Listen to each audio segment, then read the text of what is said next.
in the law, the Justice Department has filed a lawsuit against the state of Texas. Our position is set out in detail in our complaint. Its basis is as follows.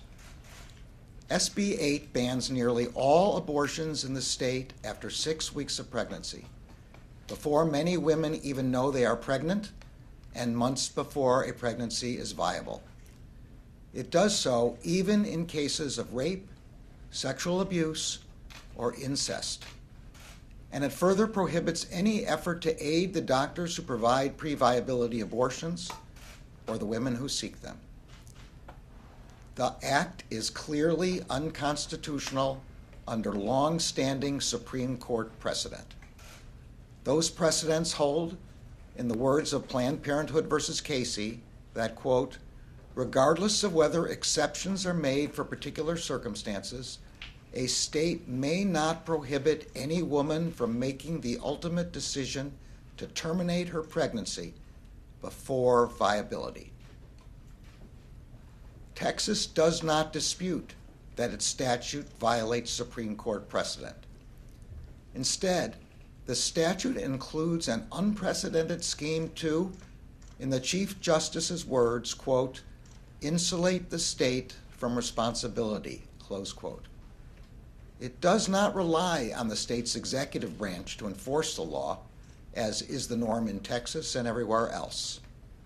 Rather, the statute deputizes all private citizens, without any showing of personal connection or injury, to serve as bounty hunters, authorized to recover at least $10,000 per claim from individuals who facilitate a woman's exercise of her constitutional rights.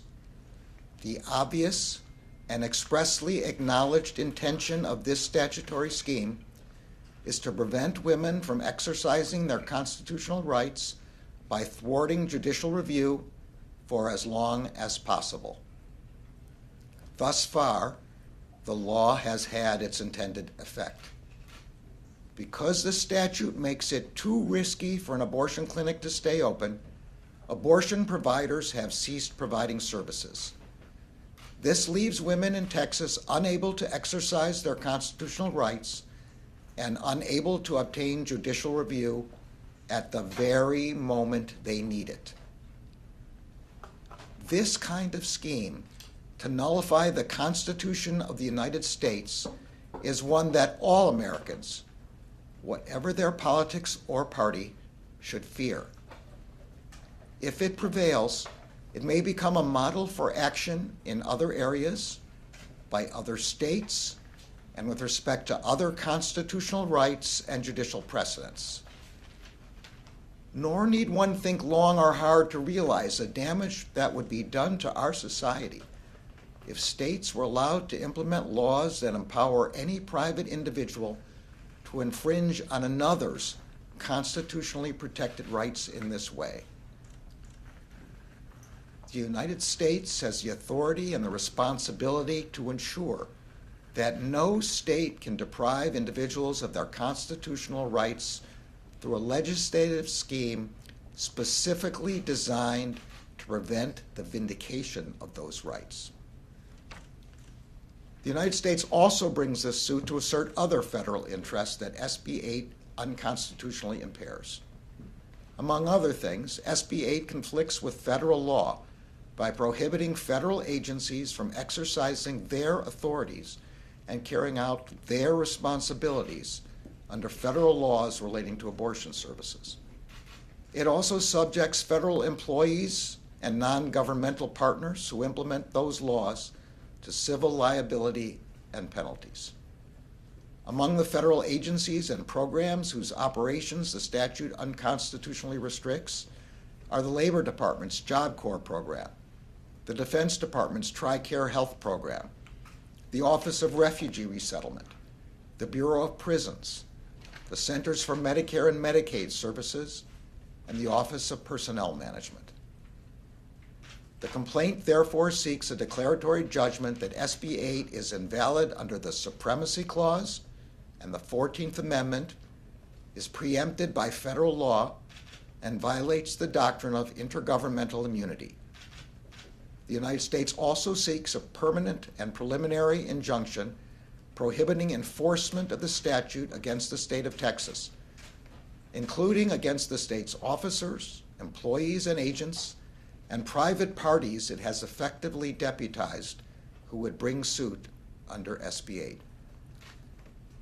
The Department of Justice has a duty to defend the Constitution of the United States and to uphold the rule of law. Today, we fulfill that duty by filing the lawsuit I have just described. Now, before I take some questions, I want to say a few words to the American people on the eve of the 20th anniversary of the attacks of September 11th, 2001. That day is seared into all of our memories. Nothing we can do or say can replace the loss so many endured that day. Nothing can change the profound way the events of September 11th altered us, individually and collectively as a nation. And let there be no doubt, the threat from terrorists, from foreign terrorists, like those involved in the September 11th attack, is one we must constantly guard against. But what we can do, and what we have done, is learn from the past to better anticipate and prepare for the next threat and to seek to disrupt it. As we mark this anniversary, we rededicate ourselves at the Justice Department to doing all we can to protect the American people from terrorism in all its forms, whether originating from abroad or at home, and to doing so in a manner that is consistent with our values and the rule of law. With that, I'm happy to take questions. All right, Jeff, do you want to kick us off? Attorney General Garland, is there a provision in the Texas law that you personally find especially concerning? Well, I think I've described all of the provisions that I find especially concerning, and the complaint does that in even more detail, so I wouldn't pick any one. Christine? So there's been several GOP lawmakers who said that they will follow Texas's lead, and I was wondering if you expect DOJ to be involved in similar actions against other states. Like, would it be a leap to say that this could be one of several similar actions? Well, as I said in my remarks, the risk here, the greater risk here, the additional and further risk here is that other states will follow similar models with respect not only to this constitutional right, but theoretically against any constitutional right in any other state. So if another state uses the same kind of provisions to deprive its citizens of their constitutional rights, and in particular to deprive their citizens of the ability to seek immediate review, we will bring the same kind of lawsuit.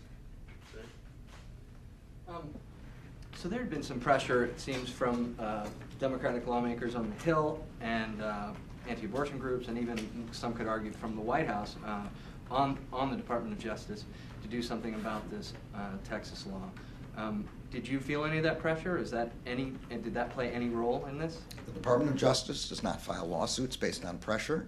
We carefully evaluated the law and the facts, and this complaint expresses our view about the law and the facts. All right, thanks everybody. Thank you all.